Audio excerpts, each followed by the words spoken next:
Béchir Gemayel et par les massacres perpétrés dans les camps palestiniens de Sabra et Shatila.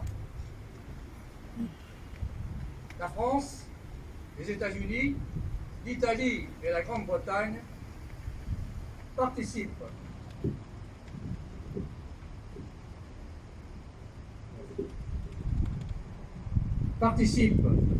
à la FNSB qui compte environ 5000 hommes à terre, appuyés par une imposante force navale comprenant une vingtaine de bâtiments, dont 3 porte-avions, qui croisent en permanence au large de Beyrouth. En septembre 1983, le groupement aéroporté, aux ordres du général Khan, rejoint la FNSB avec son état-major et 2 de ses régiments organiques, le 7e RPCS et le 3e RPIMA. Pour la durée de sa mission, 4 mois, le GAP a reçu le renfort du 1er RHP, d'une compagnie du 17e RGP, d'un commando marine de Montfort et du 6e régiment d'infanterie parachutiste, qui est une unité temporaire composée en majeure partie d'appelés volontaires pour un service long, des 1er et 9e RCP, du 6e RPIMA et du 35e RAM. Les unités du GAP occupent des postes qui ont reçu des noms de bateaux. Ainsi, à la résidence des Pins, où est installé mon état-major, nous avons pris le nom de Galion.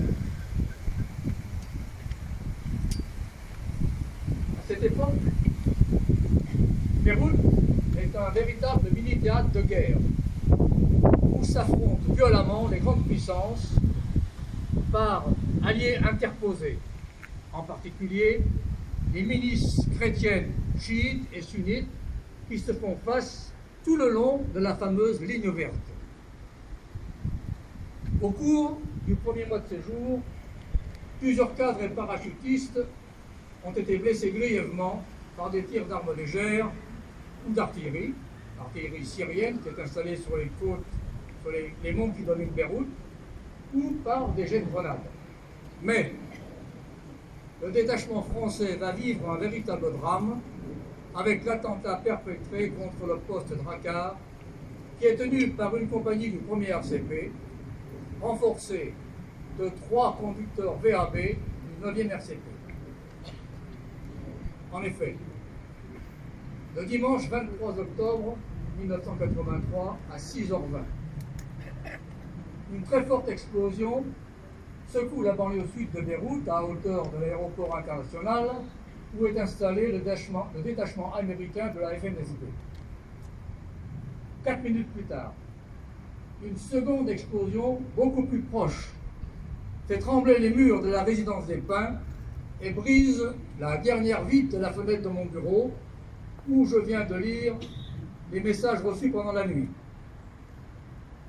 Je me précipite à la salle d'opération et j'y entends le premier compte-rendu radio, aussi bref que terrifiant. Drakkar vient de s'écrouler. Aussitôt, les secours sont lancés sous la protection d'un dispositif de sûreté. Les paras des postes voisins, catamarans et escorteurs, arrivent rapidement sur les ruines encore fumantes de Drakkar et en sortent les premières victimes. Dans la matinée, ils seront rejoints par d'autres paras et par des marins français, et également par des soldats italiens de la FNSB. Avec l'aide d'une entreprise libanaise de travaux publics, les sauveteurs travailleront jour et nuit pendant près d'une semaine pour retrouver toutes les victimes. Les pertes sont très lourdes. 58 morts, 15 blessés très graves. La première explosion près de l'aéroport a quant à elle causé la mort de 241 Marines et blessé plusieurs dizaines d'entre eux. Très rapidement, ce double attentat est revendiqué par l'organisation terroriste du djihad islamique. En France, l'émotion est très vive. Dès le lendemain, 24 octobre au matin, le président Mitterrand arrive à Beyrouth et se rend aussitôt sur les rues de Drakkar. En fin de matinée, il rencontre son homologue libanais Abin Gemayel à la résidence des peintres.